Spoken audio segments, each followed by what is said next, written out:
I remember days they used to laugh at me. Used to show them on my records talking casually. Used to say it was a passion on my path to be. Then they told me that I couldn't, so I had to be. Tell me what they really think about it now. Used to hate it, but I guarantee they're proud.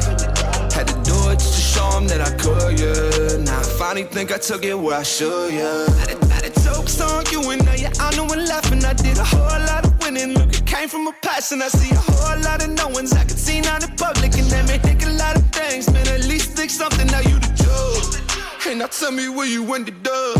Yeah. Look, I bet it was a simple job. Yeah. Look, I went and took a different route. Yeah.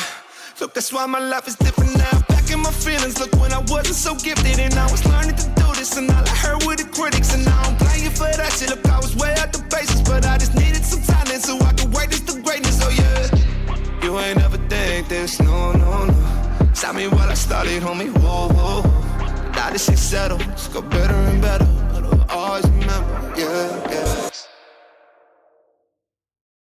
Well, when Kinz is done glamming, we're going to get started. I mean, we're already recording and everything, but I'm just taking some. Don't mind me behind the scenes. I'm going to put together some rad stuff after we're done. I was gonna say welcome to Chicago, but I'm not from here. So. You welcome to Chicago. This is worldwide, baby. So yeah. Well, we're in Chicago today, so yes. And we're on That One podcast. It's your boy C-Roc, and Kinz is over here as well. Welcome, thanks for watching. And I have these awesome ladies here that we've been working together for a while, but we did a podcast episode virtually, and I'm like, I got to get in the studio with these ladies because they have an amazing message. And so, yeah, welcome to That One podcast, ladies. Let's get started. I love it. Okay, so this is what Mikey told me. He's like, all right, so we got the gut queen, the hormone queen, and the poop queen. Okay, so tell me, what are your titles? There's no gut queen. Like, you're the gut queen. I'll be the gut queen. I'll be the hormone queen. I don't know what that means. The poo. Who's the poo queen? Okay, so tell us a little bit. Tell us, first of all, about you. And I'm so intrigued as our viewers and listeners. You know, so being a functional practitioner, obviously most of us get into the work that we do because we've had our own struggles. Right. And part of my story is 8 years of chronic constipation, you know, and I was sitting in college getting ready to do a colonoscopy, and I called my dad and I was like, Dad, I can't do this. Like, if you guys ever had a colonoscopy, you got to take this juice. It's horrible. Right. It's terrible. And so, on the show. I'll do a coffee enema on the show, but I'm not going to do a colonoscopy. Oh my God. That's where I draw the line. Anyway. Yeah, so obviously I was trying to figure out, you know, what was going on, and I called my dad and I'm like, Dad, I can't do this. I'm canceling the appointment. Like, I just don't want to go, you know? Right.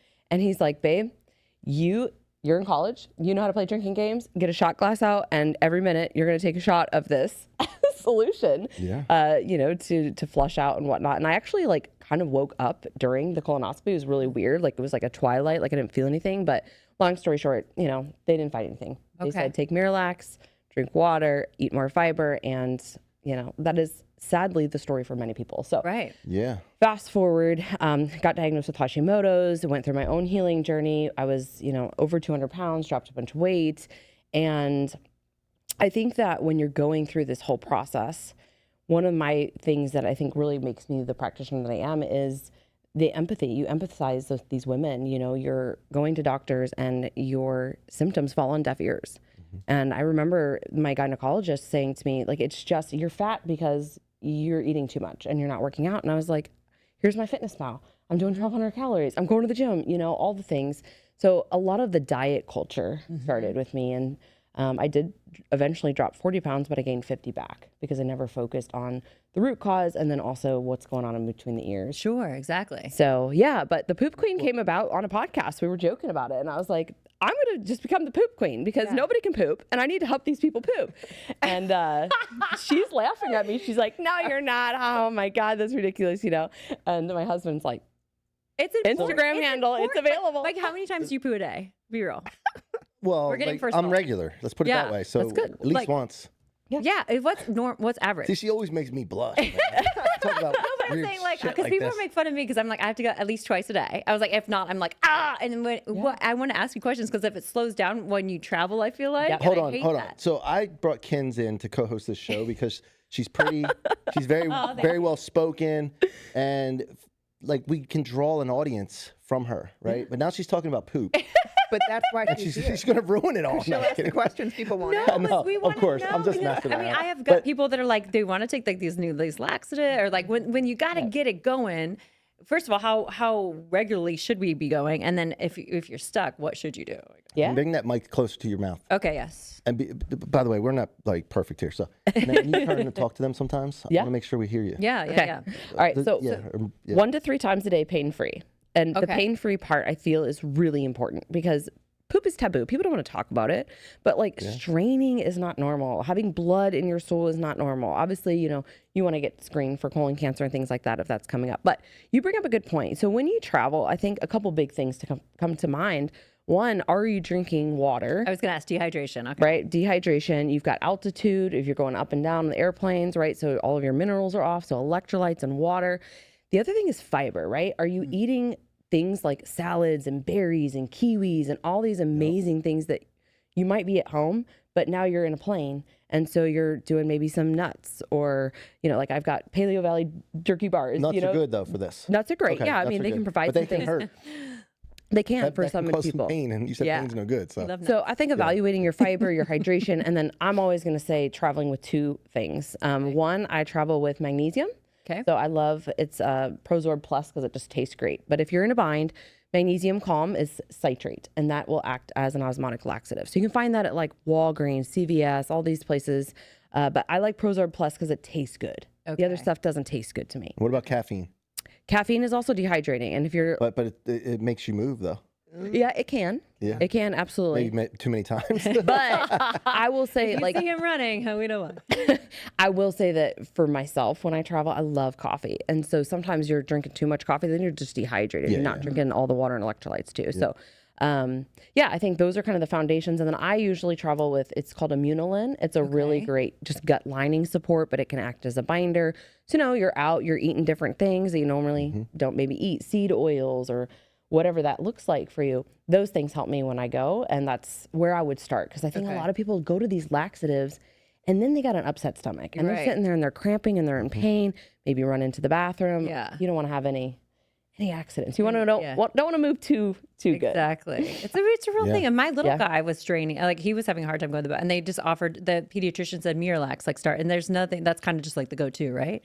So. And Miralax is not approved for children under the age of 17. Right. There's actually many lawsuits for children and neuropsychiatric effects. So they have all of these different lawsuits that, came about with Miralax, and unfortunately it's still the #1 pediatric recommendation. Jeez. So interesting. Breaks my heart to see that. There's so much stuff that is like everybody thinks like they say this, they say that, right? This is before the Maha movement, before like people really coming out on social media talking about this stuff, but it was all coming from the doctors and the pediatricians, and then it gets in the mom's head, and then the moms like spread that through their communities. And then it becomes a belief system, a paradigm, right? And so what you're doing is trying to break the paradigm and get the real message out to people, right? Yeah, and I think from a mom standpoint, so I've got a 5.5-year-old and an 8-week-old, I didn't know that. You just want to help your little ones. Yeah. Yeah. It's the worst when you see him in the corner, like, oh, struggling, and I don't know what to do. And I'm like, oh, come on, buddy, Yeah. Who changes the poopy diapers? Me. No, but like the 8-week-old. I was like, me. My husband suddenly developed a gag reflex after we had children. Of course. He, anytime Or you got a gag reflex from the poops. Like, I was doing so that. convenient for you. Of course.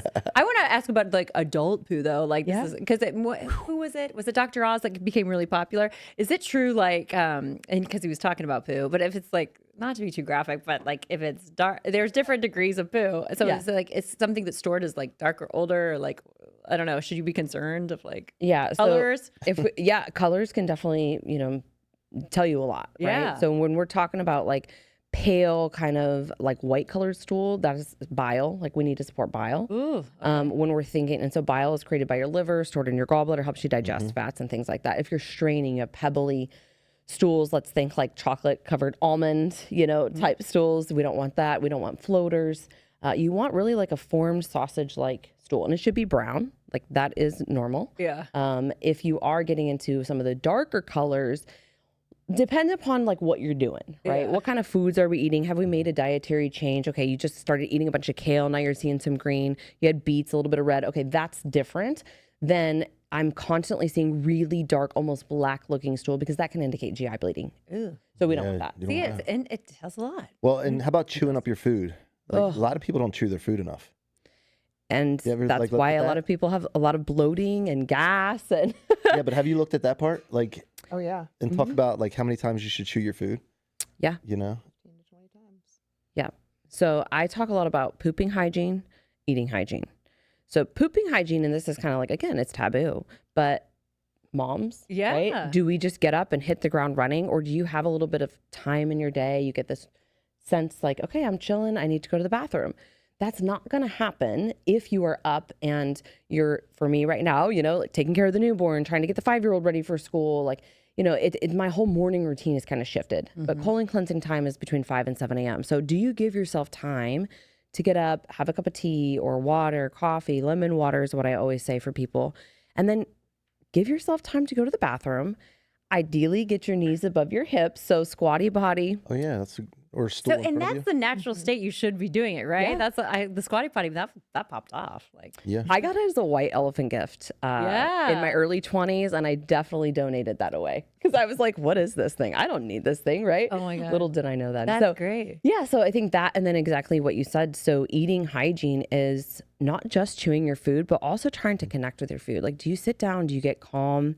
Let your body, digestion starts in the brain. Yeah. Give all the chemical signaling, right? So we have digestive enzymes in our saliva, then we have stomach acid, you know, all the things that we need to actually absorb the nutrients. But what do? We're all on the go. We're in a rush. We're just talking on the phone, you know, we're driving in the car. We're not chewing our food. We're not even making this connection. So we see a lot of issues in terms of bloating and gas and undigested food in the stool because you could put a lot of pressure on your chemical digestion. What about praying? Some people, you know, praying is for great, like gratitude, right? Yeah.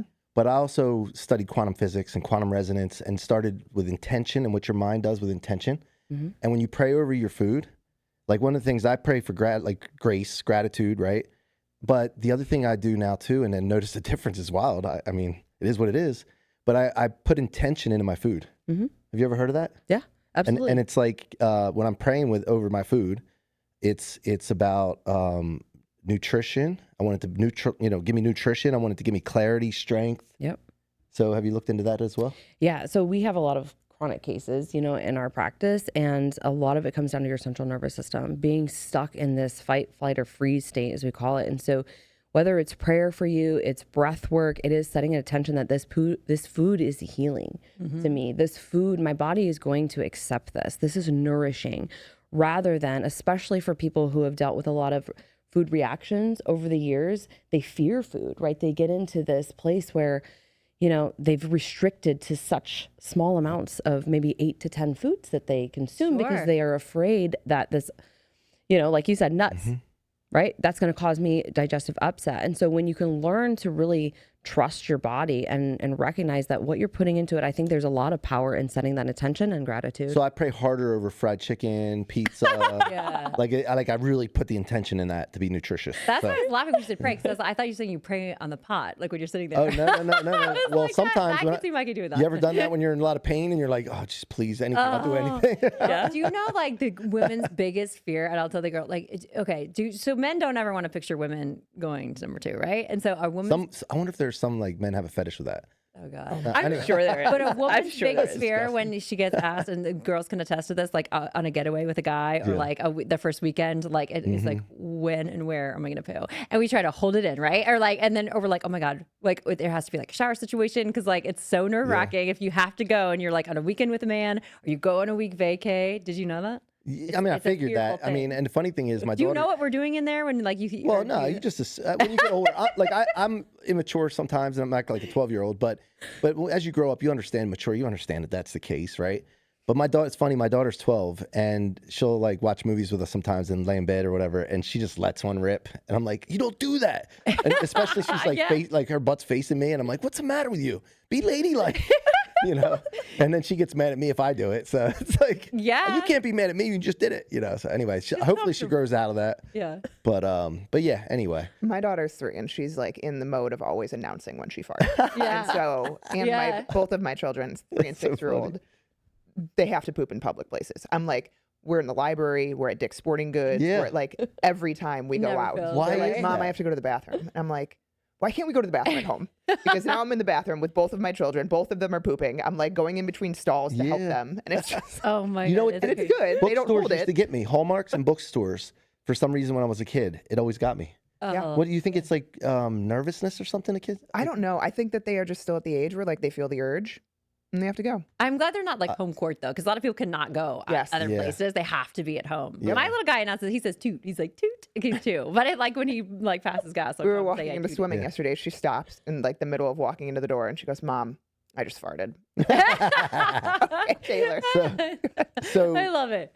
so Becca, you are the hormone queen, Yes. right? And we've been I've been hanging around a lot of biohackers, longevity specialists, because we are taking on a lot of those as clients. And my family, we're getting, obviously putting a lot more attention on our health. So we all had our panels done recently, and including not just the blood work for like cholesterol and all that, but like for hormones, and even my 18-year-old son.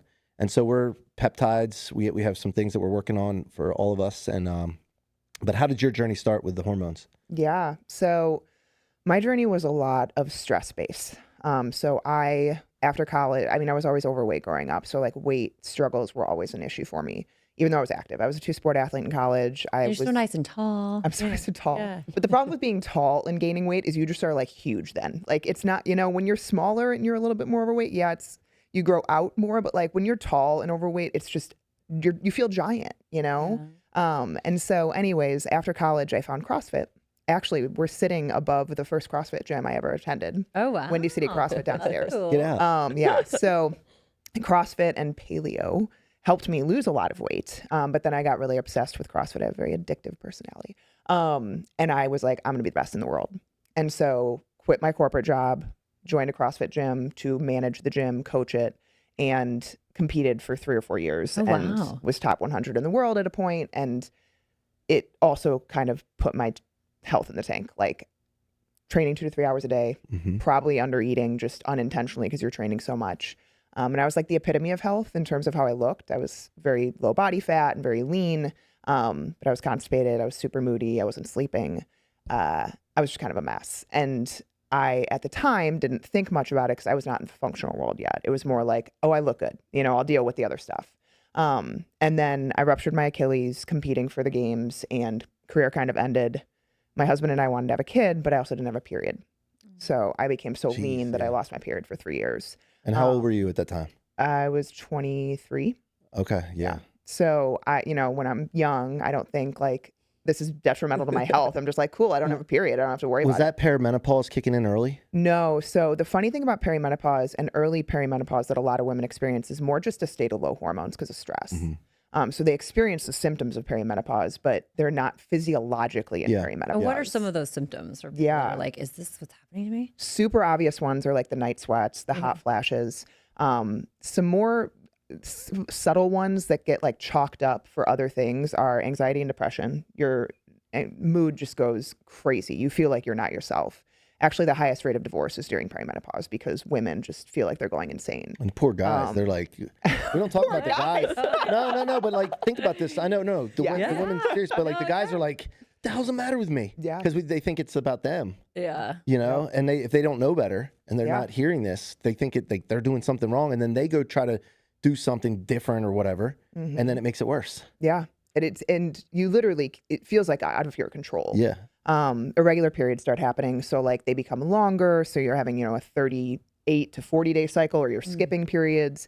Periods are more heavy, more symptomatic, bloating, breast tenderness, because estrogen becomes more like the dominant hormone, which causes a lot of those symptoms. Okay. Progesterone starts going offline. So you're not sleeping as well. And then a lot of people actually experience physical. So like pain more often because estrogen helps with pain. It helps with recovery.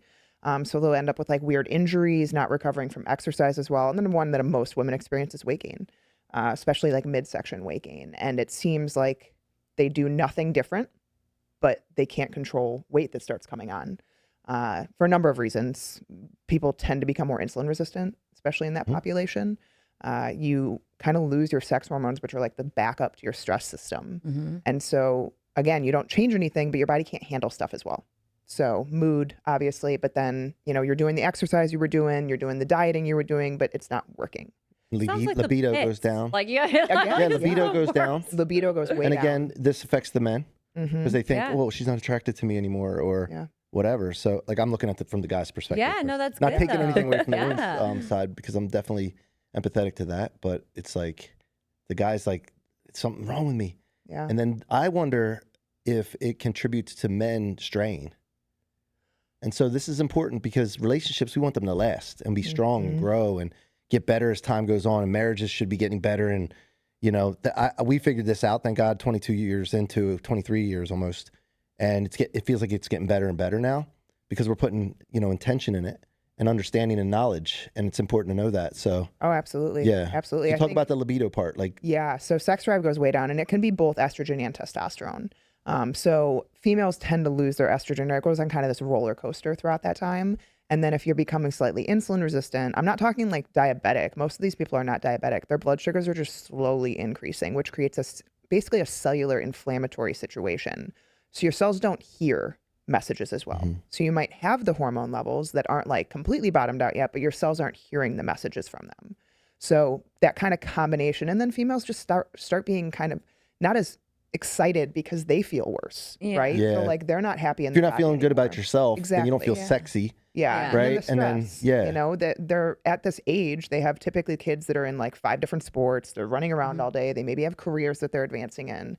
And at the end of the day of doing all of that, like you don't have the energy, right? Especially if you're not putting effort into it. Yeah, sure. And so that's something that we talk a lot about on our podcast is like, yes, you can do all of the testosterone for libido, you can do, you know, the hormones, you can do the supplements, but like if you're not spending time putting effort into your marriage and your relationship, and like, do you go on getaways? Do you do date nights? Do you do time alone with your spouse? Because I know firsthand, like we have a 6 and a 3-year-old. My husband and I get 30 minutes together a day right now. Yeah. Like Yeah. it's after they're in bed, after we're done with work, and we're both exhausted at that point.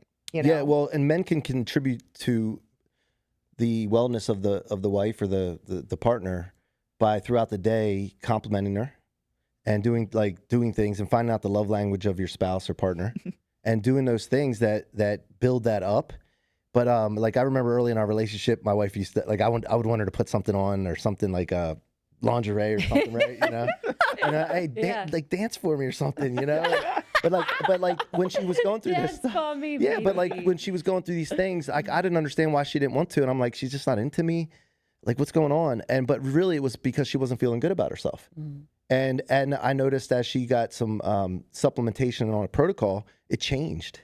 And then now it's like, wow, man, if I had just known this earlier, man, I wasted all this time. Yeah. You know, no, but absolutely. I love that dance for me. I have a funny story. So my ex-husband, but he was my childhood sweetheart. But you remember Pussycat Dolls when it was like Yes. the hotness and it was like they were all doing these dances. So Yep. I did the same thing. And that I had a stiletto that was probably like 6, and then long story short, stabbed him. I accidentally stabbed.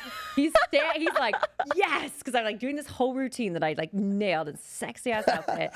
Did you practice it? absolutely Did you practice stepped- it? Yes, like 2 weeks long. Stepped on his foot. I like literally like they drilled into his. He's like, oh, and then he's like, keep going. Keep going.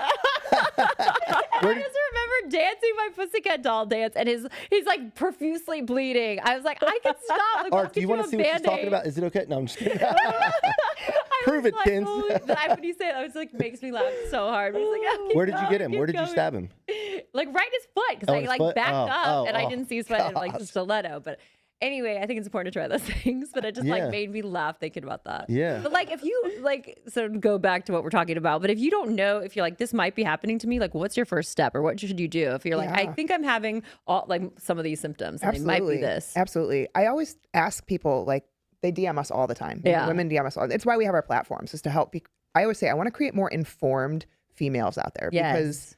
this population especially gets gaslit. Like they get Oh, told, yeah. oh, here's an antidepressant, you're just Sure. depressed. Here's, you know, a GLP-1, you just need to lose. Like, yes, maybe, but get blood work. Find someone that actually cares to listen to your story, cares to listen to your health history and what you have going on in your life, and is willing to look deeper into blood work, because it's not just conventional rangers I'm looking at. I'm looking for trends. I'm looking for, hey, is there like something that's trending in this direction? Maybe you're not diseased yet, but we're heading there. And that's probably why you're feeling this way, right? And then take action. You know, depending on what's going on, I love HRT. I think it's extremely powerful. I love peptides. We use What them is HRT? often. Hormone replacement therapy. Oh, okay. Yep. Sorry. Because essentially, replace what you're losing. Why wouldn't you? Well, but talk about though. There's HRT, TRT that can help you, but it also shuts off your body from producing it. Some of them, and then there's other anti-suppressive protocols, right? Yeah. So TRT is, can create some infertility for the male. It can actually make females a little bit more fertile. So it's different for male and female. And for men, unfortunately, we are in a pandemic of low testosterone because of everything that we're exposed to, chronic stress, metabolic dysfunction. I actually just made my husband get blood work. So I was like, listen, I know that you feel fine, but I feel like something might be off. His testosterone was like 200. Now, was that was the total? What should it be? And how about free? Free, I don't remember exactly. Because free is important. Free right? is very important. The total is the potential, but free is what you can actually use. Yes. And what are we going for as far as total? So for males, typically you want to be around 700 to 900, and it might depend on age. Okay. It's going to depend on age. And Well, and by the way, that's based on the public and the LabCorp, for example's range, right? Yep. And But, hormone ranges don't exist. We want to be on the high end Yes. of that And you range. want symptoms to improve, yeah, Right. yeah. which is the biggest thing. Because most people are like, my testosterone's through the roof and I still don't feel good. And it's like, well, because again, that cellular inflammation, your body's not hearing it, right? And so that's why I don't say HRT is just the end all be all. Like you have to fix what's going on elsewhere. Yeah. Or else your body's not going to receive it well. It can make things worse. Yeah. And so for females, your hormones go on offline and they don't come back. And so why not replace for better health and longevity? Like they do so much more than just sex drive and weight control, like cognitive function, cardiovascular health, gut health, all types of things are benefited. But need to get blood work done and get an evaluation done to understand, okay, if we do want to go the route of HRT, even are hormones the problem? Or are we not detoxing well? So like hormones are backing up and creating issues. Is there liver burden there? Is there blood sugar dysregulation there? Like all of those pieces matter because our body is so complex. It's not like, hey, put in a hormone, it doesn't affect anything else. Of course, it affects everything else, right? So work with someone and get blood work done because the key. Okay. Yeah, it's not just here's a supplement, everything's going to be better. It's usually things have been brewing and now you're finally symptomatic, which means things have reached its peak, right? Yeah, and we don't want the men just to be like, oh, you're just miserable, or like, oh, she's crazy. Well, that's The what men happened. like That's a little what's crazy. happened before people have gotten this knowledge. Yeah, and then they're trying to work through these relationships, and 50% of marriages end in divorce. But I think this can have a big impact on that and the longevity of relationships. Yeah, and absolutely. it doesn't. And you're never too young to get tested. Like my son's 18, we just got him tested as well, and you find out things that are going on, and especially with kids and eating all the crap processed food nowadays, and being inside more, not in the sun as much, playing video games, not being as active, and it makes a huge difference. So it's can be a wake up call, for even youngsters. Hard to be healthy today. So Yeah, absolutely. And now, how did you guys meet? How did you guys team up, the two of you? Yeah. We were both kind of doing our own respective gyms, our own nutrition programs. Okay. Kind of more like macros exercise at the time. Yeah. So my husband and I had a gym out in Lisle. It was an all women's strength training gym. So it was like higher end, semi-private boutique. And so we started doing nutrition with it, and everything for us was obviously, transformation. And it was an amazing gym and program, but we also knew we wanted to start a family. Owning a gym is a grind. And so by the grace of God, I actually met Becca through someone that I met at On It Academy in Austin, Texas. And so long story short, she was looking for somebody to help her with the coaching program that she had. We met up and had coffee, and the rest is history, with a lot of drama and failures in between. That's life. Kinz and I were talking last night about how there's cool. She's like, I love cool chicks that want to support women, lift women up. But then there's so many haters that will hate on women if they look different than that, or they feel like they look better than them or in better shape than them and all that. But then also there's cattiness. And so have you guys had to run into any personality conflicts at all, or between the two of you? I mean, over time, what we say to each other is we're the yin to the yang. So I'm strong in certain areas, she's strong in other areas. But I mean, we're like sisters. We're best friends. And so I think we're pretty open and honest with each other. Yeah. We're also ride or die. I love and that. same with Art. Art's been with us since the beginning. Liz's husband. Shout out to Art. Yeah. Art, come over here and be on camera for a minute. Just come over here. Just squat down so we can get you on camera a little bit. Yes, Come on, Art. He's the man. You don't have to talk a lot, but Yeah. So yeah, there's art, everybody. Yeah, I mean, we almost quit. That's Liz's husband. Yeah, we by the both way. almost quit. We almost quit. I've almost back quit a couple times. in 2020. Well, and for us at that point, That's in real time, though, right? I mean, that's like how it goes. Yeah. What's the biggest conflict you've had to overcome? Like, when you butted heads, like, what comes to mind? And I want to know if it's the same one that you guys both have come to mind. I don't think we've ever like had an all-out fight, to be honest. Yeah. It's usually just disagreements on maybe something like within the business that we want to do a certain way, and then we evaluate it. We maybe ask Art or someone else, and we come to Kind of communicate through it, and then okay, yeah, I see that point, or I wasn't thinking of it that way. Those types of things. We've continued to evolve. You know, How long's it been? 2017 is when we met. about so 6 years, 7 years, yeah, 8 years. 8 years now. Yeah. Very cool. You know, Becca can share a little bit. This past year, I think, was probably a big turning point for her. Yeah. I knew something was off, but I also wasn't like drilling her, because the reality is she has 2 small children. I only had 1 at that point in time. So I was like, I knew something was off. I was like, I don't know how to help her, or like what to say. But because I was pregnant and it was also my son's 5th birthday, I didn't go to a conference that she was able to go to by herself. And I think that was a really big turning point for her. Yeah.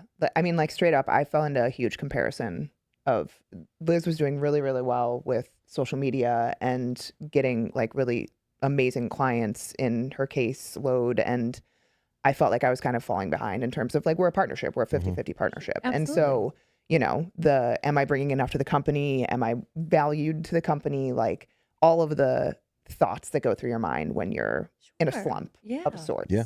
And so I had let it spiral in my mind. I had like created It was this all in her mind. huge story in my mind of like, I'm not good enough. I'm not smart enough. I'm not going to be a good business owner for her. And so I ended up going to an event with one of our mentors, Rachel Shear. And it was kind of like a very meditative and like find your purpose type event. Rachel's awesome, by the way. I love Rachel. I think I had her on the show. Yeah. Yeah. And so it was like this awakening of, look at what you've created to this point. Like you have a beautiful family. You worked on this business with Liz and Art. Like you're here for a reason, you know? And I've always struggled with insecurity my whole life. And so it was this turning point of it's here, right? It's in your head. It's something you are going to create one way or another. And so I love the analogy of like your emotions and your thoughts are basically books on a shelf. Like which one are you going to pick to read today? And you can make it real and you can turn it into a reality. And so which one are you going to create, you know? And so That's so powerful. When something, when you get triggered or something comes kind of crawling back up, what do you do now after being with Rachel? And being at this? What's like maybe a tool that people can use? Yeah. You know, I'm human like everyone else. Yeah, of course. I've become a lot more aware of my emotions and how I am in my day to day. But one of the things that I do is every morning I somehow involve God. So whether it's prayer, whether it's just like visualization of what he wants me to create. But then I have kind of like mantras. And so I write, you know, every morning a couple different ones, but it's like, you're intelligent and you're here for a reason. And God gave you this purpose to help people and help women. You know, I deserve great things in this life. I'm an amazing mom. You know, because I've questioned all of those things. Like I'm not there enough for my kids, but then I'm not there enough for my business or my husband, you know, it's just a constant juggle of everything. And you can choose to visualize it as I'm never enough. And, you know, one way that I heard Mel Robbins on the way over, I was listening to, and she said, we have these amazing, like powerful computers in our brain. And if you don't have a purpose that you're focusing on, you're going to turn that computer on yourself and analyzing yourself. And that's what I was doing, is I was just like so fixated. So I think having because I don't have a lot of time in the morning. Like it's not like I have 2 hours to do a morning routine. So it's like 5 to 7 minutes. Yeah. I wake up and it's the first thing I do is I do some like deep breaths. I either read scripture or I pray a little bit and then I write these mantras. That's Huge. fantastic. So early on in my relationship and other relationships prior, I was insecure, right, as a guy, and it made me controlling, jealous, and even early in my marriage, the same thing. So this is so important. Working on yourself makes everything better. And you have to, and some people don't prioritize, especially women, they don't prioritize themselves because they feel like it's selfish. But you can't help people to your full potential until you work on yourself. And once I started to realize that, I said, you know what, I'm going to make myself in the best version of myself possible. And if something were to happen in my relationship, like that's that's her issue she's dealing with. It's not me, because I had to get over that part. But like working on yourself in business relationships as well is huge, because, you know, if you're comparing all the time, you're like coming up short, you feel like, but self-awareness and working on yourself, like crucial. And ladies need to be focused on themselves to make themselves the best version of themselves, because then they can help their kids, their husband, their business partners, their clients better. Yeah. Right. So I noticed that. And that's one thing that I think, have done a good job in our practice, you know, really talking with clients about too, is like, it's God, it's you, it's your marriage, and then it's your kids.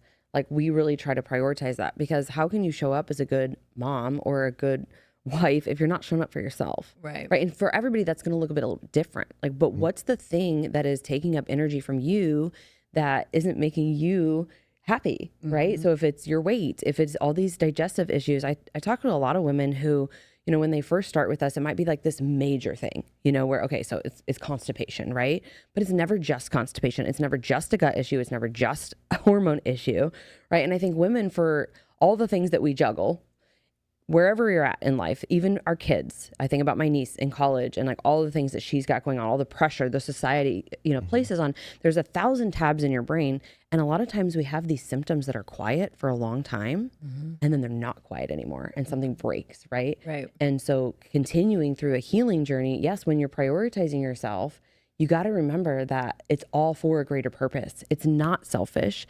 It is in fact so that you can have a thriving relationship, that you can, you know, be a great mom and not be snapping at your kids and all these things. So, you know, I just want to add that on too, because I think so many women think that, like Becca said, I have to have this 2-hour routine. I have to have all this time. And really it's not. It's how do you talk to yourself in the day? When you see yourself in the mirror, what are you saying? Are you programming yourself that because the scale went up today, you're fat, you're ugly, this isn't working? Or are you programming yourself like, I'm doing the things that I know I need to do to be my best, and the results physically, those will come. Yeah. Right. So Yeah. Yeah, and it's your kids see that, you know, they're like, they want a happy mommy, and they see like if daddy respects and treats his mommy well. I mean, it's just such a great example too. So it's not selfish, because we always say we put our kids, you know, you want to put but you have to take care of yourself too to be the best. Now, having a baby recently, and being in the position you are and the knowledge that you've gained and the expertise, how has that helped you from during the pregnancy and then having the baby, going through the labor and the delivery, and then afterwards, postpartum? Yeah. So somebody just reached out to me and was like, hey, you know, I just want to check in on you. Like, how are you doing? Because like you show up online so many ways. And I'm like, honestly, like I'm doing fucking great. And the reason that I'm doing so well, I think number one is your support system, right? So like Becca, I mean, just people that I have chosen to surround myself with, my faith. We struggled for a couple of years to have Ethan, and I had a pretty traumatic birth with my first. So I chose to have just a planned C-section. Everything there, the nurses, the staff, like I totally believe like God had hand chosen them. So all of that was really good. But then running a business, like when you ask, like, what is that one? How are you that one in the industry? You know, it's for us, it's like we're empathetic and we actually give a shit like about our clients. And so that passion fuels like, I want to work. I want to talk to Becca. Like, I don't want to just sit at home, because I would become very depressed. Like, I'm not that mom. And I totally love my children, but I'm not that mom that can just mom all day long. I got to have a sense of purpose. So being able to realize when you are just going to become a miserable little troll. If you're like out, because you're like, why does that mean now? Because if you're just like, I need to get out and I need to do me too, you know, but we all get there. We do. Everyone, they're like, oh my God, okay, check yourself. Yeah. Okay? That and progesterone. So I truly believe in progesterone therapy. I know that some women, so I wasn't able to breastfeed. I have implants and it didn't go well the first time. Second time didn't go well. I got mastitis. I'm always very transparent, and a lot of people don't want to talk about these things, but I made this decision to have implants prior to having kids, and I didn't realize scar tissue and everything really impacted that for me. So that is what it is. He's healthy and he is fed. He's fine. But postpartum, when everything tanks, we see so much depression and anxiety. And a lot of that is because we really lose progesterone. And so progesterone troches, the medical team that we work with, I've taken those a few times. That's really helped a lot. And then again, just having a great husband who helps me with the kids. And I don't know what else to say. I think thanks for your transparency, because it's incredible, both of you. Like, that's awesome. I would need also it. say to the person who's not able to be transparent, and this goes far beyond just pregnancy and postpartum, ask for help. Like, it's okay to say, I'm not okay. It's okay to say, I don't know how to handle this. And like this symptom that I'm having keeps coming up. Because like a lot of people will sweep it under the rug. But like when it's coming up multiple times, it's going to implode. It's like we always give this analogy. It's a beach ball you're trying to hold underwater. You can only do it for so long. Right. And so for women, we always want to say like, we got it. We're all put together. I don't got it all the time, right? Becca doesn't got it all the time. No one does. And so really just being vulnerable to say, I need help. And a lot of that in postpartum for me has been, I need you to take the kids. I got to go get my nails done. Yeah, sure. Or I got to just go to the gym. And sometimes, you know, you're just going through the motions and I don't feel super strong right now, but I've finally been able to go back to the gym and I'm doing what I can and being gracious with myself. Quickly learned that from my first workout, right? I tried to go back in hard and I didn't walk for like 3 days because that was a very poor decision, you know? So it's just giving yourself grace and it's being vulnerable and recognizing that it's okay. Yeah. You know? Help is a word that I talk about a lot because when you do, it opens up lines of communication on help. And what the misconception is that help makes you weaker, makes you less powerful, but actually help makes you more powerful. Yeah. It makes you be able to grow and to talk about that. So when you talk about help and use the word help more often, it breaks the paradigm for people because what happens is they fail to help someone sometime. Then they get this thought in their head, well, I can't help anybody. And that decision goes and creates the rest of the future that they have if they don't change that paradigm. Or somebody tried to help them and the person failed or they took advantage of them. And so this help word is so important to talk about because you have to break that paradigm and shift it to the fact that help makes you more powerful. It makes you more able and also be able to help more people as well. So I'm glad you brought the word up. I love it. What's the vision from here, ladies, as we wind down?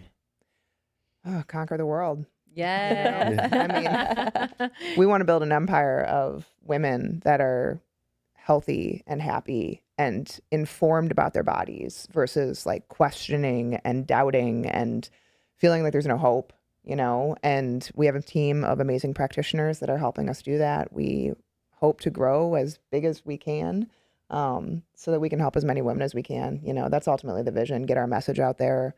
We've formed how we help people over the past 5 to 7 years because we work with a lot of really complex cases and people that have been struggling for a really long time. Yeah. And so, you know, it's bigger than just take a pill, you know, do this, do that. It's the head. And we know your names on like Instagram and all that, the queens, but like what's the overarching name of the partnership or what have you? FitMom. FitMom. Yep. Okay. And where can people go deeper? Oh, you can want to add to that. Go ahead. I was just saying FitMom Functional Health. Yeah. I mean, it's not just us. We have a team. Teamwork makes the dream work, right? Yeah. And so we handpick our practitioners and fitmomlife.com is our website right now. By the time this airs, it might be fitmom.co because we're getting an upgrade. So one of those websites you can find us. I'm sure the old will route to the new one. I don't know all the tech stuff. Leave it to me and we wouldn't have a website. Do that though. Yes. Yes. No, it will route. And so, yeah, I mean, the biggest thing that I would hope for anybody listening to this, if you are a female, is that you deserve to have it all. Like you don't have to live with any type of symptom that is nagging you all day long. They're not normal. They are signs that is your body asking for help, and don't ignore it. And, you know, if it's an investment to fix it, fix it. Yeah. If it's hair extensions that make you feel better, Fabulous. Absolutely. and with your confidence, like I'm always like, whatever it is, it's going to get hair boost your extensions? confidence. I got them. Yes. My dad wore the worst toupee. He still does. The worst toupee. And I'm like, dude, like, bald's okay, dude. Like, what's the matter with you? It's whatever makes It's not you even a feel. good one. I like Get a good one if you're going Yeah, to get I feel like whenever, especially for my ladies, and like when you feel like you're losing that spark, like I always like go back to your inner child and be like, what would like you as a mini, as like 10, 12, what lit you up? Like find her again. Because we get in the mundane, we get lost. Bring her back. My husband last summer here, because I got blonde hair, I got a tummy tuck after having kids. And my husband, we were out to dinner and he was like, "Are you okay?" And I was like, "I am more than okay. I am so happy right now." Yes, I was I like, love that I don't even sparkle care back. that like this is, Yes. you know, what some people view as artificial because it makes me No. so happy. And now my brain energy that went towards, oh, my skin that's on my stomach that won't go away, my hair that's not as long as I want it to be anymore. Like that energy I got back. Yes. And so, yeah, go do you. And you look find incredible. your health. Inside and out. You're both exuding it. So that's awesome. Thank And you too, Mikey, always. Well, thank you. Ladies, thank you so much for being here. I appreciate your trust in us at that one and developing a friendship. I look forward to building with you. And I love art. It's the first time I get to meet art That's too. art. So, yeah, I look forward to building with you and seeing ways I can help extend your mission, because that's my purpose. Is like, I don't have to be an expert in all these different areas. I just attach on to other missions and then push them further, faster. So I'm really, truly honored and grateful to have that opportunity with you. So thank you for your time today, popping in the studio. I know you are from Chicago and we're visitors here, but I really appreciate you popping in. And Kinz, thank you so much for being amazing every time too. So, yeah, no, thank you. What a pleasure. Thank you guys Yes. for taking the time. All right, guys, this is That One podcast with your boys C-Roc and Kinz. We're here with the Fit Moms. Go check out their website and you can see everything in the show notes, and keep coming back, subscribe, and until next time, be that one.